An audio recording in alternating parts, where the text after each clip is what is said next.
Our theme through this week has been God's abundance. In my talk yesterday, we looked together at the Bible's comprehensive list of God's covenant blessings found in Deuteronomy chapter 28, verses 1 through 14. The conditions we must fulfill to qualify for these blessings are stated in the first two verses, Deuteronomy 28, 1 and 2. Now it shall be, if you will diligently obey the Lord your God, being careful to do all his commandments which I command you today, the Lord your God will set you high above all the nations of the earth, and all these blessings shall come upon you and overtake you, if you will obey the Lord your God. I pointed out that more literally the phrase translated to obey means to listen to the voice of, and I prefer that translation. I think it brings out an important point. So the two conditions for receiving the blessings are, first, listening carefully to the voice of the Lord, second, doing what he says. But I like to emphasize that listening to his voice, because if you don't hear his voice, you can't do what he says. I pointed out this is really the basic condition for a right relationship with God through the whole Scripture. Even in the New Testament, Jesus says, "My sheep hear my voice, and they follow me." And again, the implication is clear. If they don't hear his voice, they can't follow him. So these are the two great basic conditions for inheriting the covenant blessings of God: listening carefully to his voice and then doing what he says. I went through the list of blessings in some detail, and I suggested that it could be summed up in the following words: exaltation, health, fruitfulness, prosperity, victory, and God's favor. I suggest that you, in your own convenient time, go to that list in Deuteronomy 28, 1 through 14, and check and see if you think my summation is accurate. Today, we must look at the opposite side of the coin, the curses for disobedience. You see, it's unrealistic to dwell on the blessings and act as if there weren't such things as curses, because they're very real. One thing the Bible makes clear that most people don't fully grasp is that a curse is a very real thing. And a curse comes for a reason. This is stated so clearly in Proverbs 26, verse 2. Like a sparrow in its flitting, like a swallow in its flying, so a curse without cause does not alight. Just as a bird alights on its appointed place because it has a right to be there, so a curse alights upon us for a cause. A curse without cause does not alight. If curses come, there's a reason for them. And the reason for the curses here in Deuteronomy 28 is very clearly stated.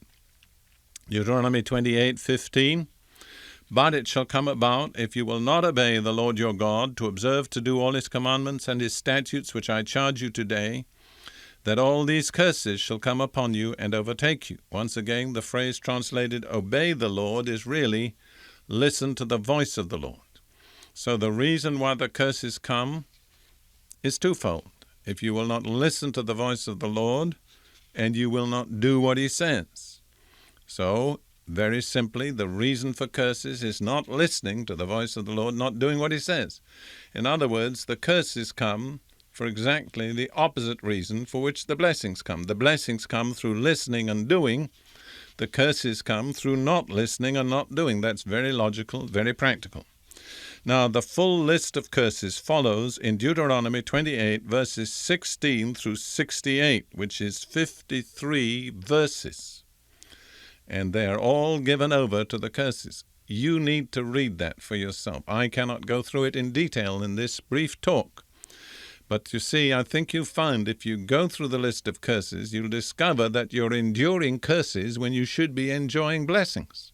And that perhaps can change your whole life and your lifestyle. I just want to point out some of the main areas covered by the curses. I think the main area, perhaps, is mental and emotional.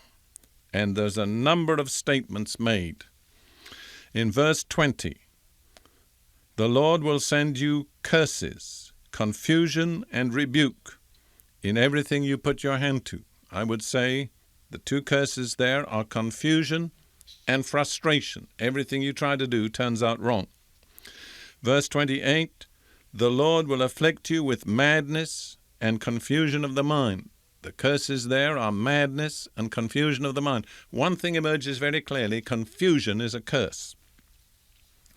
Verse 34, the sights you see will drive you mad.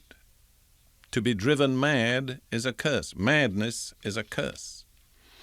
Verse 65, the Lord will give you an anxious mind, eyes weary with longing, and a despairing heart.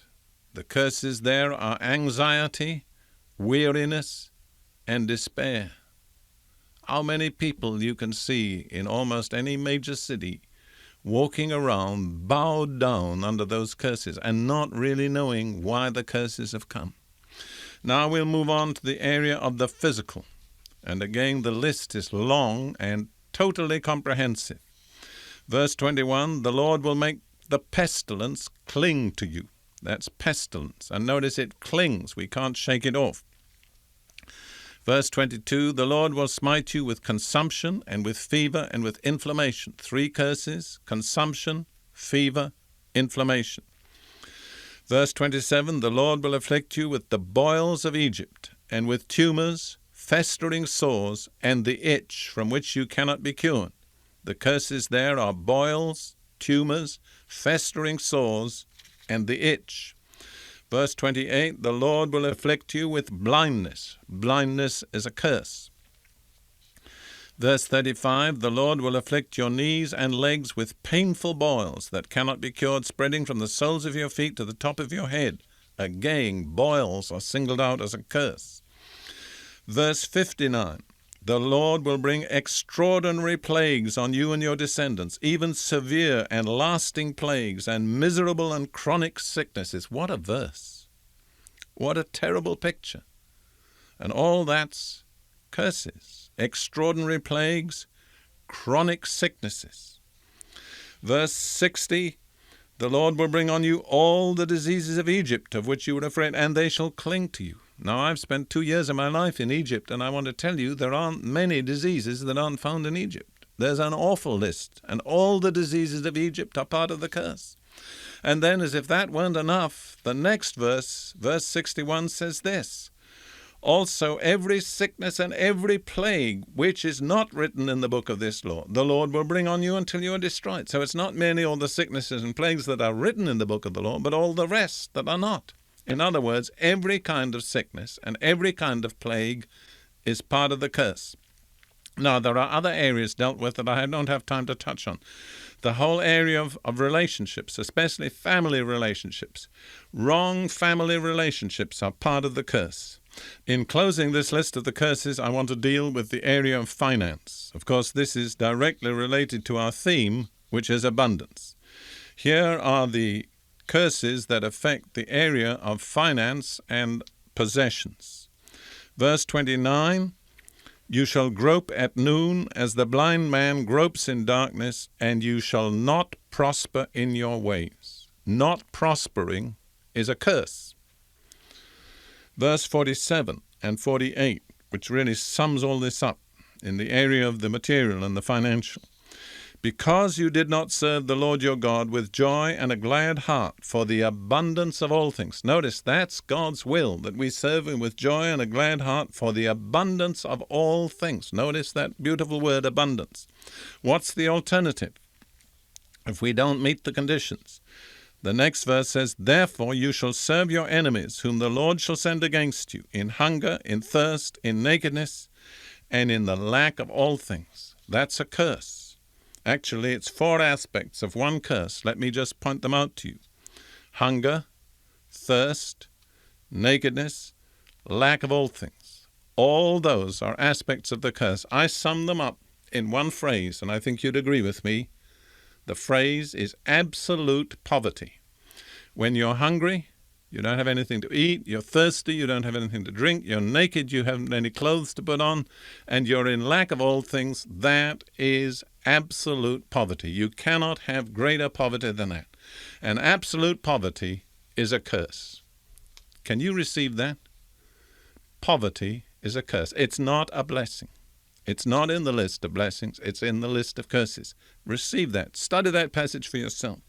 I want to sum up the curses now, just as I tried to sum up the blessings. This is the list I've come up with. But again, I want to recommend you go to that passage in Deuteronomy 28, the last 53 verses, and read them for yourself. This is the summation of the curses: humiliation, mental and physical sickness, family breakdown, poverty, defeat, oppression, failure, and God's disfavor. I think I'll read that list once more. I want to leave that impact on you. This is the list of curses, summed up: humiliation, mental and physical sickness, family breakdown, poverty, defeat, oppression, failure, God's disfavor. What's the reason for the curses? Very simple: not listening to God's voice and not doing what He says. That's the watershed of human life. If you listen to God's voice, do what He says, you're on the side of blessing. If you don't listen and don't do, you're on the side of the curse.